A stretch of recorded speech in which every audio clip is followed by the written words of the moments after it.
Welcome to Keeping the World Company on ThinkTech Hawaii. I'm your host, Jay Fidell. Today we'll talk about the divisions of Israel.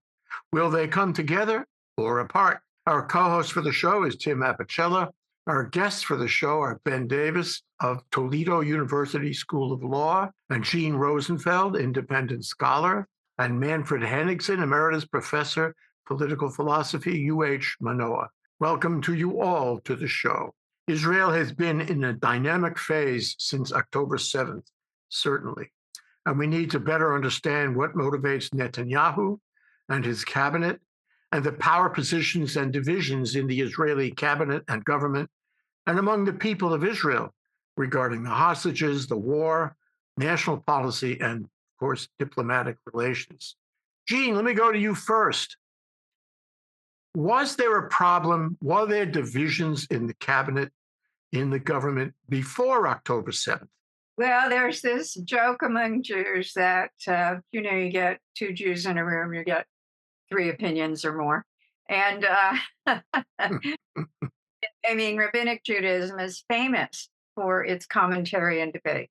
And that is a feature of Jewish society as well, whether it's diaspora or in Israel. Yes, the quick answer is yes. There have always been divisions in Israel. It's a very, very diverse country, even though we think of it as a religious state, because the people come from all over the world and they come from different cultures and they're influenced by those cultures. Many Jews in the government have been there since before partition, before the state was actually set up in 1947-48. Netanyahu himself was from a family that is not a so-called Zionist family. Zionism is a philosophy that came from Europe, but it simply put words to the idea that has been throughout a religious idea in Judaism, that they are people of the land, Am Haaretz, and they belong to that land. And exile is a state that should be temporary. So consequently, yes. And there are like four major divisions politically. And they also split along religious lines among Israeli Jews. 16 to 20% of the population is non-Jewish, too. People don't know that. And so a recent poll came out, and it was rather disturbing. And it was collated with other polls. And it found that at this point in the Gaza war, 82% of the Jewish residents of Israel would like the Palestinians just to go away. They would like to see them expelled out of their vision, out of their sight, I think this is a kind of war fatigue, quite frankly, but it's disturbing.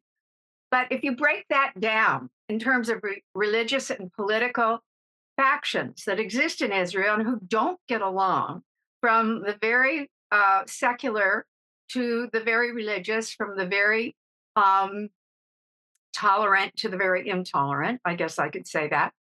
There are major differences. Many fewer Israelis who are of the secular faction in Israel, what you might call modern people, and very Western in their ideas, perhaps because they came from Europe. These people are more sympathetic to the Palestinians, whereas the extremely religious and political faction, which you see in the coalition with Netanyahu, they are even more rigid in their view that they would like to expel the Palestinians from Gaza. We already know that from statements that have been made. In between, there are two divisions, one that is more traditional and one that is conservative, but not interested in politics so much. And so it's very complex. Well, I'm going to name four names here, Gene, and I'd like you to tell me what their agendas are and whether they get along, whether they support what the government is doing. You got Trump, Netanyahu, Ben Gvir. He's kind of on the right side of things, and the Haredi, which is they're on the religious side of things. How do they get along? Can they form an effective coalition? Are they in support of what Netanyahu is doing? You would think so, but no, they argue among themselves. At times, the Ben Gvir faction coalition of Netanyahu's government, which has been the coalition that Hamas likes to emphasize because it's extreme, but it's also a minority, I might add. It's a substantial minority, but it's a minority. They they don't get along with Netanyahu when it looks like he's not going to pursue war. When it looks like he's going to pursue a ceasefire, then they threaten to leave the government. And of course, he can't abide that because then there would be no government and he would not be the leader. So that's the way they manipulate him. And so they don't get along. And then Trump and Netanyahu have parted ways, at least. Well, nothing is forever with Trump, but for the time being, they don't see eye to eye, largely because Trump wants a win with Iran. He wants an agreement with Iran, and Israel is threatening to bomb Iran because it really doesn't want an agreement with Iran. It wants Iran to be neutered. And as far as the Haredi are concerned, they are mostly concerned about conscription. They want the parliament in Israel, the Knesset, to pass a law that it permanently exempts all of their young people from service in the military. And as you know, in Israel, all young people, men and women, have to serve in the military at some point.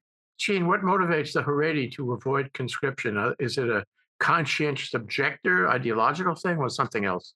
No, no, it's that they are the gatekeepers, the keepers of Judaism, of the Torah and the Talmud.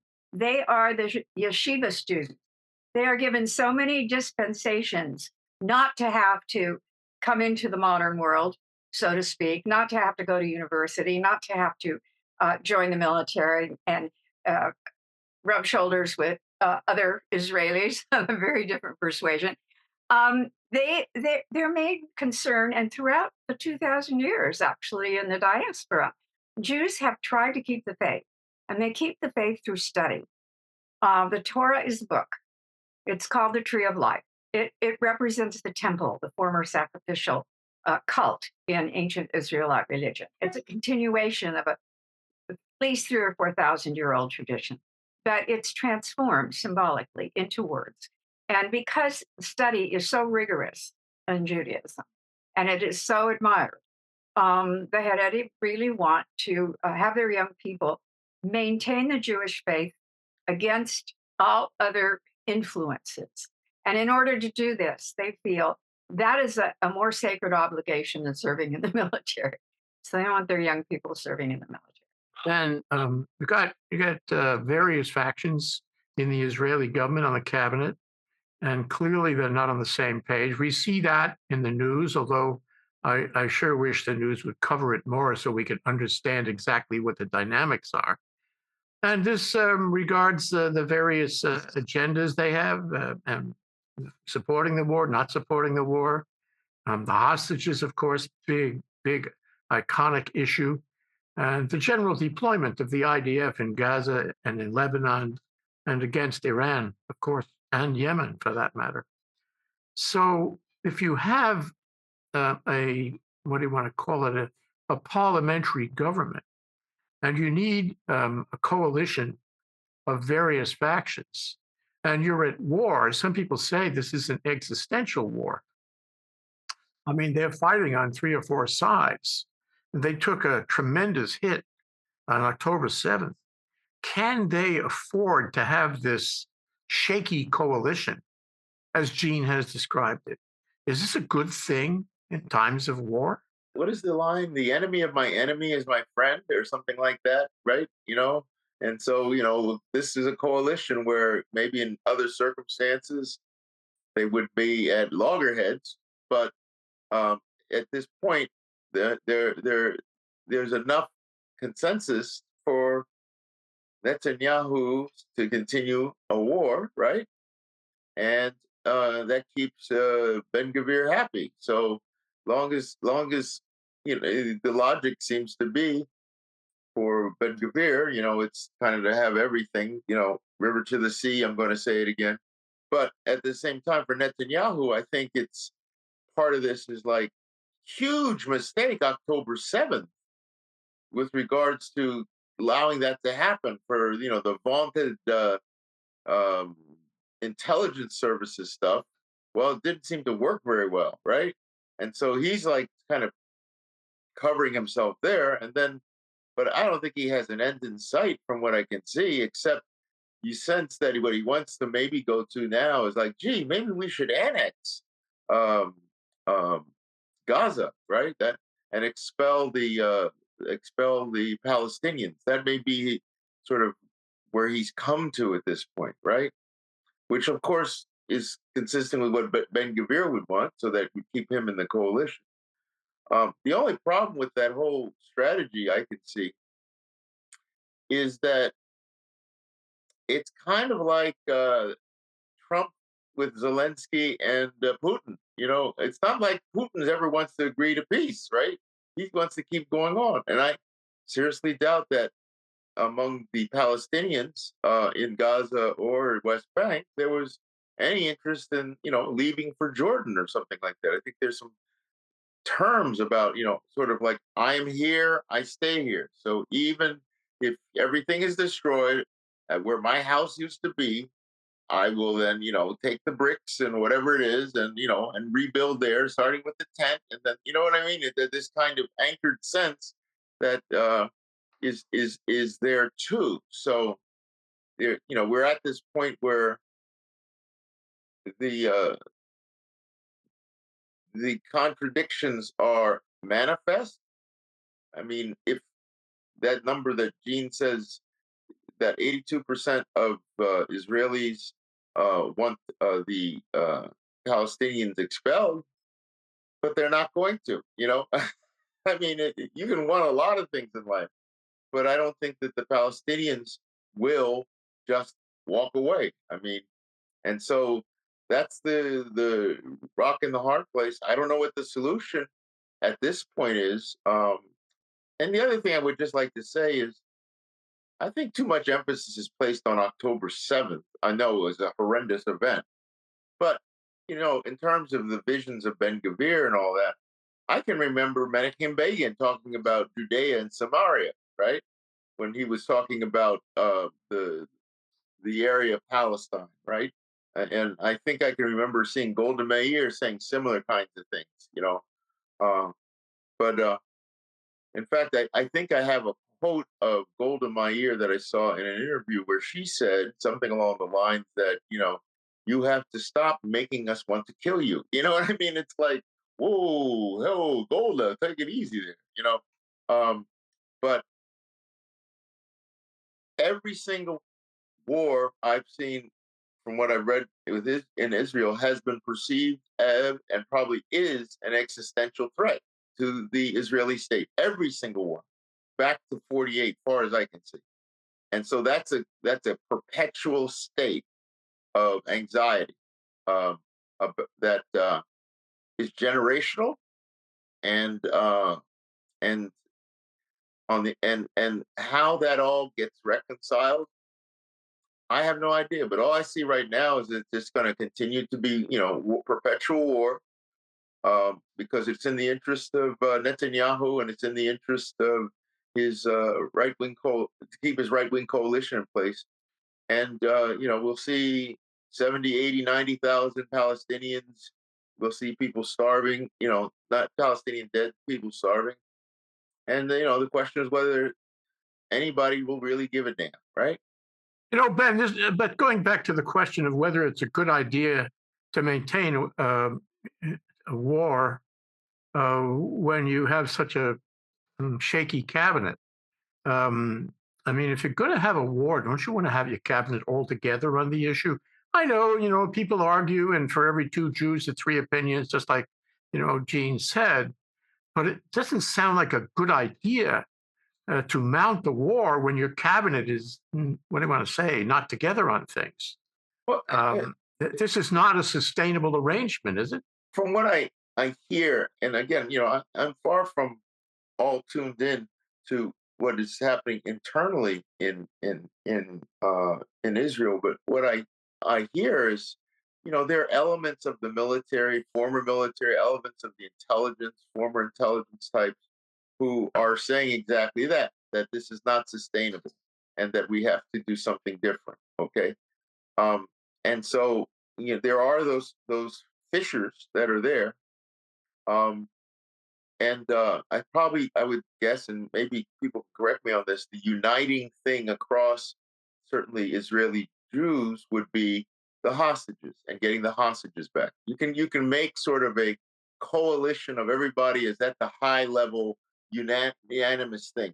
And in a sense, in that setting, for Netanyahu, it's kind of good that there are not hostages all released because you've got the unifying factor of get the hostages back in a weird kind of political real politic way.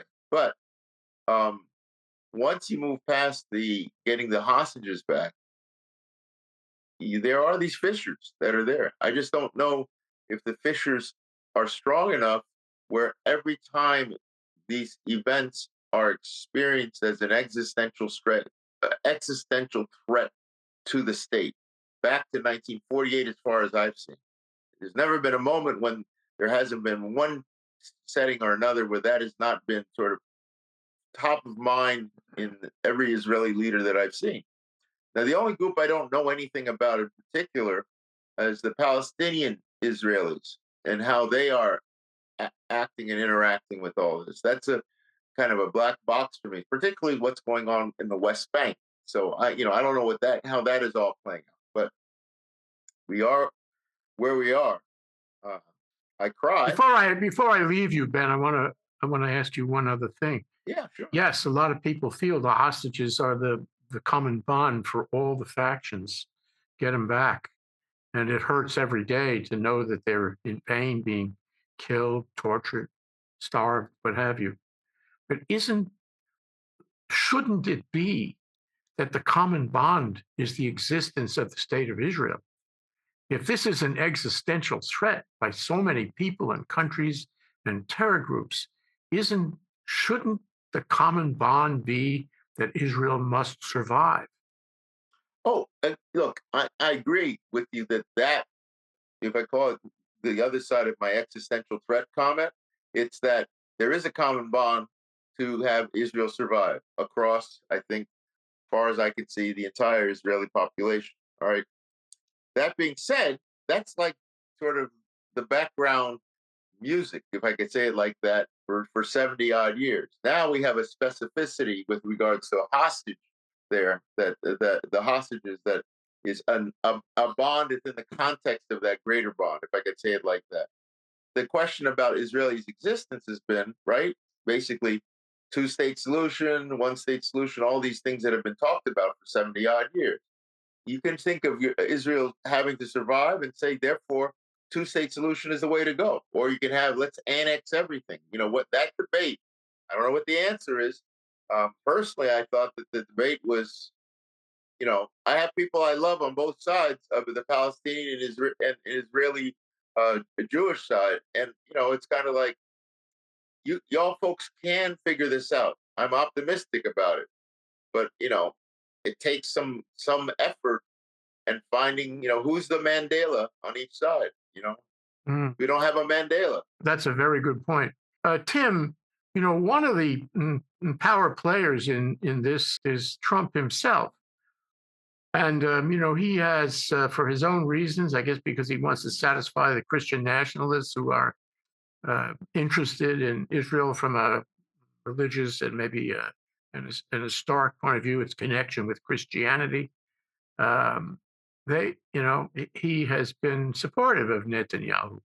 He's been supportive of the war. But as Jean said, that may have changed now. And I wonder if you could speak about the change. I mean, no one can rely on Trump. He comes and goes and changes his mind with the weather. And maybe he's not so friendly with Netanyahu anymore. What kind of a factor is he? What kind of a power player is he in this whole mix of positions in the Israeli government? And is it healthy? The greatest support for Netanyahu by Trump was before Trump was elected and got his second term. I think he was using it as a political leverage to get. Wait, will you stop? Will you stop?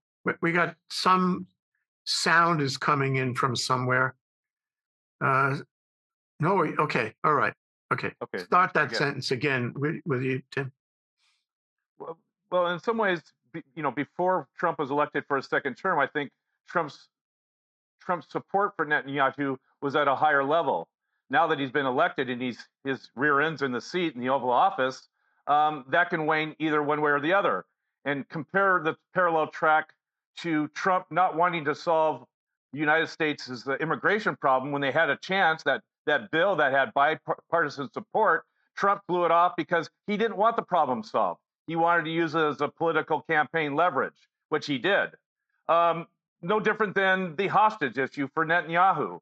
If I get rid of that issue, I get rid of that support, the unifying support. But I think where things depart here is when Trump doesn't get what he wants. We all see how that goes. And remember what Trump said overtly was let's turn Palestine into a sea resort of Trump hotels. Well, I'm sure that didn't go over well with Netanyahu as well, and certainly not with the Israelis, and certainly not with the Palestinians. It's that's where they currently stand, die. Bottom line is, Trump will change like the wind because it suits him to do so. And now that he's elected, he doesn't have to worry about Netanyahu's support, and he doesn't. And he says things as he freely wishes. And so that relationship, yeah, it's not predictable, and certainly Netanyahu certainly can't depend on Donald Trump for anything other than hopefully his military weapon budget. But then to go to Netanyahu, to your point, Jay, was that Israel, the common theme to unify Israel should be the existence of Israel. Well, what did Netanyahu get elected many times before is that he's strong on defense and security for Israel, right?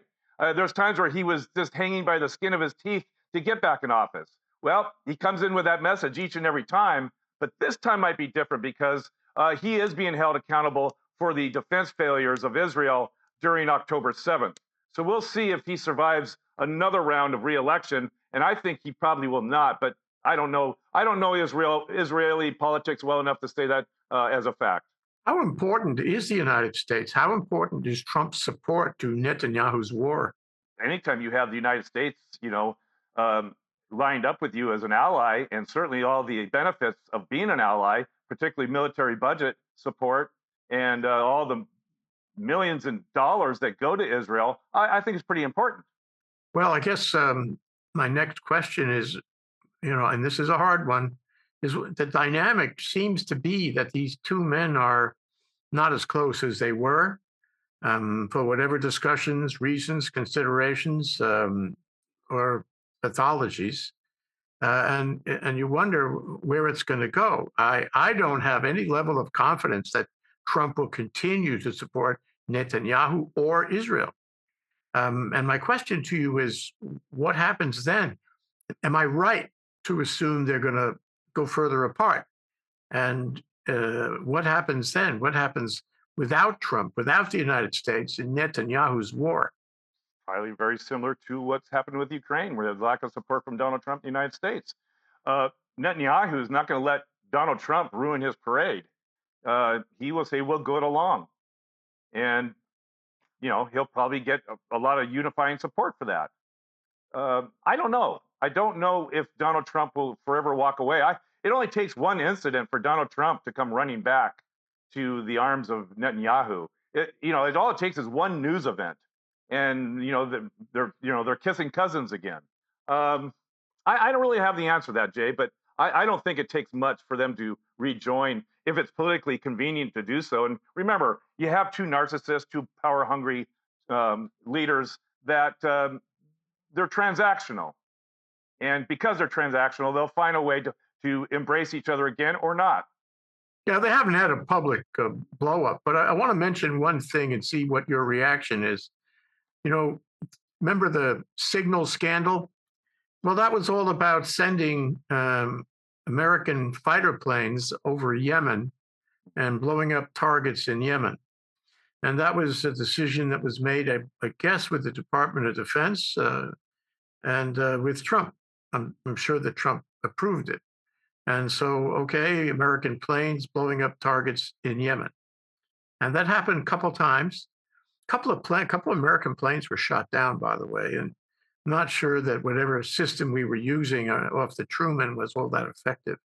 You wonder, we spend, $1 trillion a year on defense, but you would expect that we would have all the leverage we could possibly have against Yemen, but that wasn't clear. Well, a week ago, maybe two, you find that Netanyahu was attacking Yemen. He was sending Israeli IDF, Israeli Defense Force, Israeli Air Force planes into Yemen and bombing Yemen. It was not the Truman. It was not American fighter planes. It was not Trump or the Department of Defense. All of a sudden, it was Netanyahu. And I don't know enough to know whether Netanyahu asked Trump about that in advance or told him about that. But there was a shift there, a significant change of circumstance. And I would take from that Netanyahu has already decided to go it alone because something happened between him and Trump and the Department of Defense to make it clear that he had to go it alone. I appreciate your thoughts about it. Well, whatever the incident was for Netanyahu to out Donald Trump as a blabbermouth liar, I don't know what that incident was, but he certainly did make Trump look very bad by coming out and saying it was Israeli jets that took it out. Maybe I'm going to speculate here, but maybe Donald Trump, put Netanyahu in his place when Netanyahu was ready to go into Iran and take out some of their nuclear enrichment facilities. And Trump didn't want to see that, and I don't think the United States wants to see that. But who knows what the genesis was for this breakup of two bromances. But I think you're right. I think Netanyahu is at a point where he says, if the United States isn't going to do our work for us, we'll do it. And that may involve Iran here in the future. And that's what I'm worried about. If this negotiation between the United States and Iran goes nowhere, Netanyahu only has so much patience. And you could say he's been patient for a long time about the ever-growing threat of enhancement of nuclear material and how that can correlate to additional nuclear weapons. So news at 11, as they say. But I'm worried about Israel going it along, and how does that translate into action against Iran? Yeah, you're right. And Trump's efforts at reestablishing the nuclear non-proliferation agreement with Iran really haven't gone anywhere just yet. He's taking positions that Iran doesn't agree with, and meanwhile, Iran is still working on bombs. So I'm not sure we can count on some real benefit from Trump's discussions to the extent he's having discussions. He never seems to follow through on that, just the way he never followed through on the Riviera project. Manfred, you're familiar with the way these parliamentary governments work. You're familiar with the whole notion of forming a coalition, and we've seen that happen with some struggle in Germany and in France, for example, in the news recently.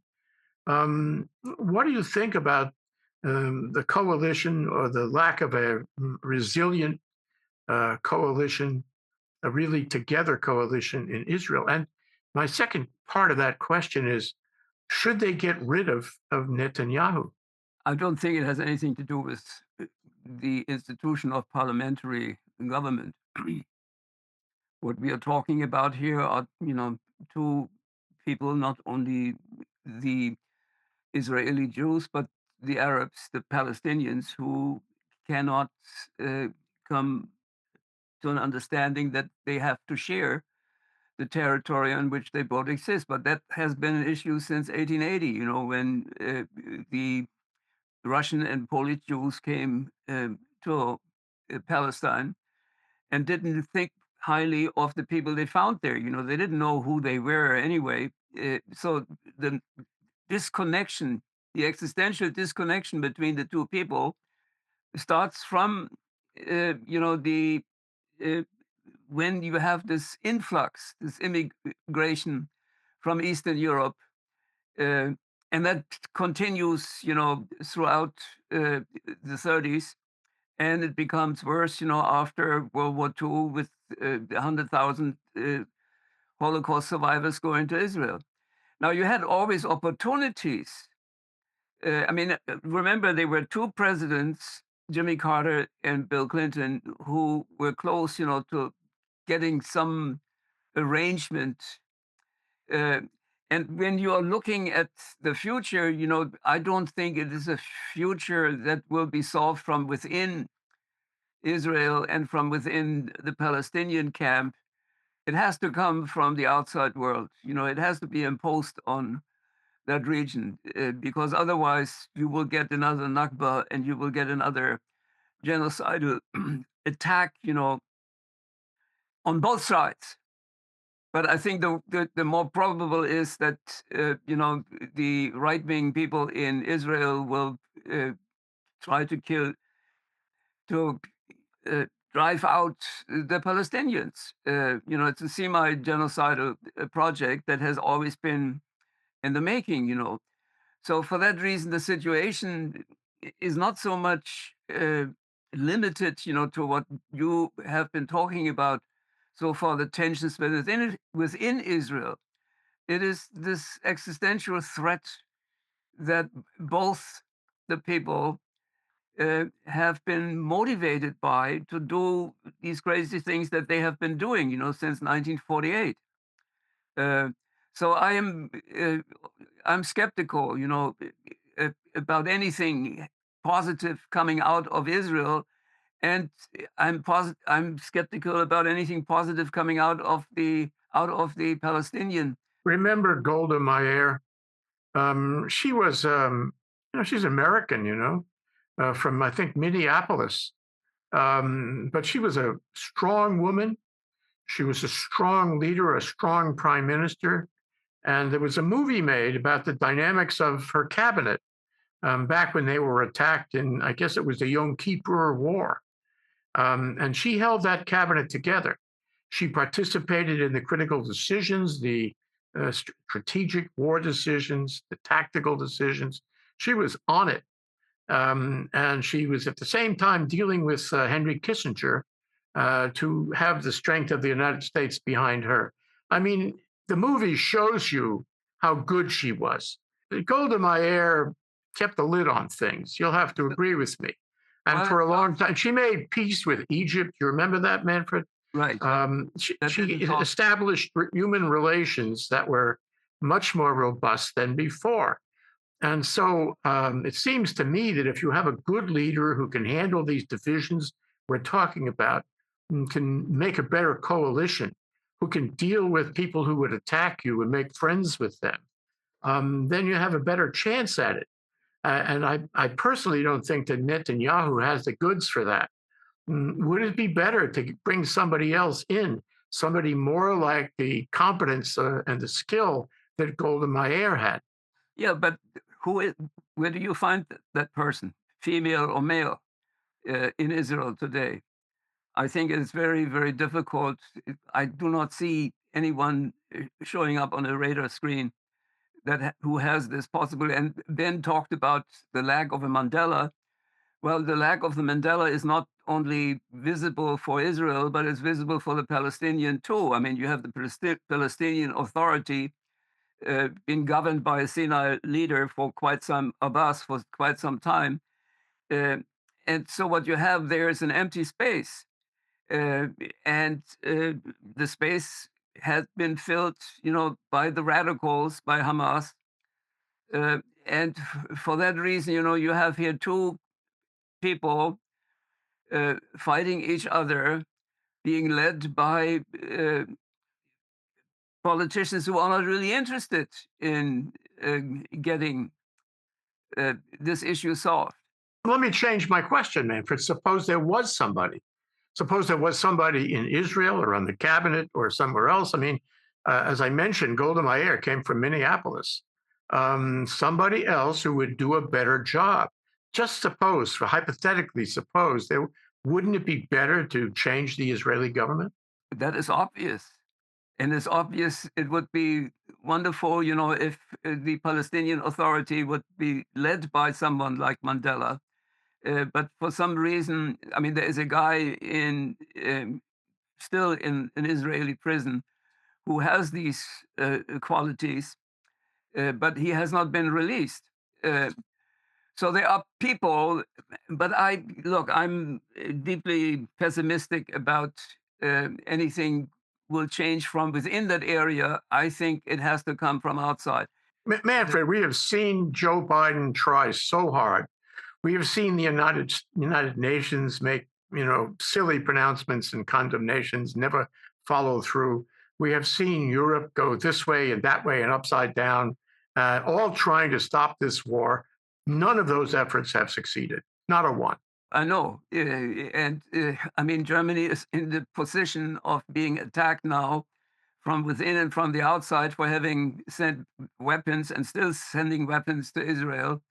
And all the reparation monies, the billions of dollars are considered now to be, are interpreted as money that is weaponizing Israel. Now, I think the new chancellor has become a little bit more critical, of what Israel has been doing, but it's the first. Angela Merkel did not do that. Scholz didn't do that. But all the other European governments have become very, very anti-Netanyahu. Not only Macron, not only Scandinavia, even Meloni, the Italian prime minister, has become critical. So the United Nations is, I think, incapable of moving in that vacuum. But I do not see any solutions coming from within Israel or from within the Palestinian community. And I don't know who will force them. That's a hard one. Gene, let me go to you. We know that this whole second war that Netanyahu had started, which appears to be a war that Trump supported, at least initially, and it's really very destructive, and it seems to be going on without an end, and it has had an effect not only in Europe with countries that were supporting Israel before, maybe not so much now, but in the U.S., and it has created or resulted in all of these anti-Semitic attacks, and hardly a week goes by without some public discussion of that or another attack. And so what's happening is that Israel's actions, by virtue of Netanyahu's leadership, has resulted in increasing enmity and anti-Semitism, anti-Israel, anti-Zionist feeling in the United States. What about that? I think we have to consider that in evaluating what Netanyahu is doing. Netanyahu will listen to voices within Israel. He will listen to Israelis. He is not really attuned to the rest of the world. He puts on a good show and is very charming with other leaders, but he tries to manipulate them, to delay, to use tactics. He is an Israeli ultranationalist. And he's not, his viewpoints are not modified. He seems like a very modern man. And he did spend a lot of time in the United States, but he's really a product of the Middle East. And his family is too. So he takes on some of the same coloration as the Middle Eastern leaders themselves. So you can't expect much from Netanyahu except to try to hold on to power, to keep Likud as the conservative coalition in Israel together, and to try and eliminate Palestinian influence at all on Israel. Now, you mentioned Palestinians within Israel. What is their attitude? Well, they are, of course, not signing on to expelling the Palestinians in the territories at all. On the other hand, we have a condition of religious war. It's been in place. Religious wars are famous for being difficult to end. And the only means to end a religious war is to speak to one another and to understand one another, at least in human terms, not to dehumanize one another. Instead, the entire war between Israel and the Palestinian people is now being led by extremists on both sides. Ben Gvir, Minister of Security, National Security, Hamas, which is a jihadist organization, basically, and also anti Semitic, basically, are at each other's throats. And in between are the two civilian populations, most drastically the Gazans, because they are on the battlefield and they are between two armies that are determined not to give in. And the second war that you refer to, I suppose, is after there was a ceasefire put into position, and then it did not proceed to a final end of war set of agreements, which now Hamas is using as an excuse not to have any kind of ceasefire or exchange of hostages at all, because it really wants a permanent ceasefire. Otherwise, Hamas will not survive. They will not physically survive. And they're willing to take their chances because they have this incredible underground warren of 300 or more miles of tunnels that they've built. And they can always retreat into it. And Israel really can't attack those tunnels effectively. And they still have hostages. So you have a condition which nobody can resolve. And everybody is just sort of sitting, pointing fingers at one another and staring at one another. And that gives Netanyahu basically the ability to keep his coalition in place. However, there is the time factor. Next year, there has to be an election in Israel. And we will see, this is the only opportunity the people of Israel, both Arabs and Jews, will have to express what they think. And I believe that the concern about the hostages, the war fatigue, and the utter anger and disgust with Netanyahu is going to play a part in that. Okay, we're almost out of time. Let's go around the table. Ben, can we start with you? What are your final thoughts? What would you like to share? Well, as I was listening to everybody, an image came into my head, which was a cartoon in a French newspaper during the Yugoslav wars, where they had one Yugoslav, let's say a Serb on one side, another one, let's say a Kosovan, shooting at each other, and they're yelling, "My great grandson will kill your great grandson." So it's like 600 years of this kind of thing.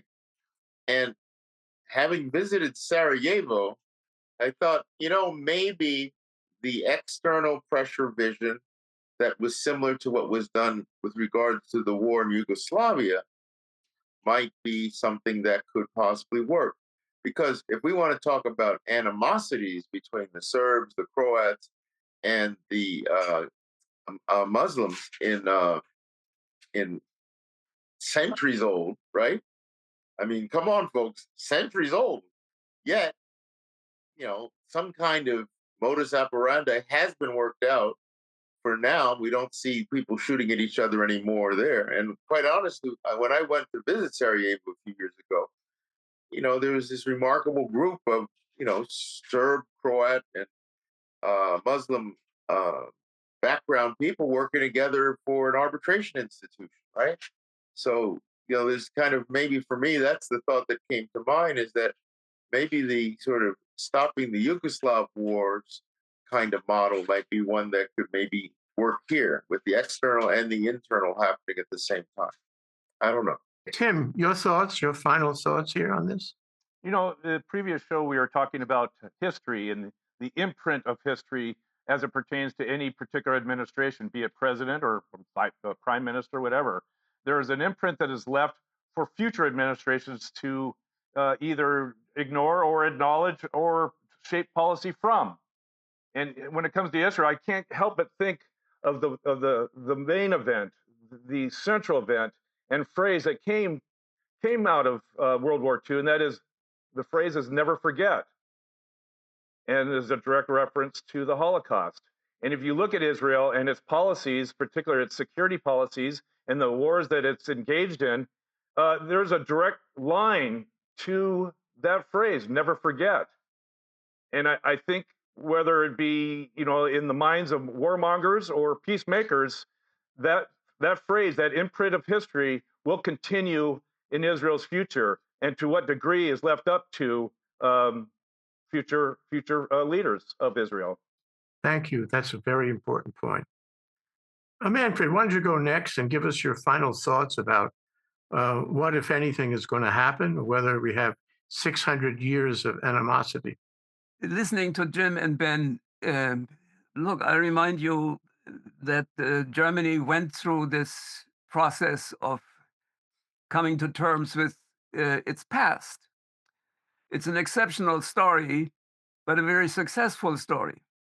And it has been lasting. I mean, there are only few countries, and the United States is not included in that group, that have accomplished a similar project. Now, when Ben is talking, and I think Jim was referring to that also, about the post-Yugoslav war, you still have frozen tensions in that area between Serbia and Croatia, and especially the Kosovo question has not completely been resolved in the negotiations with the EU.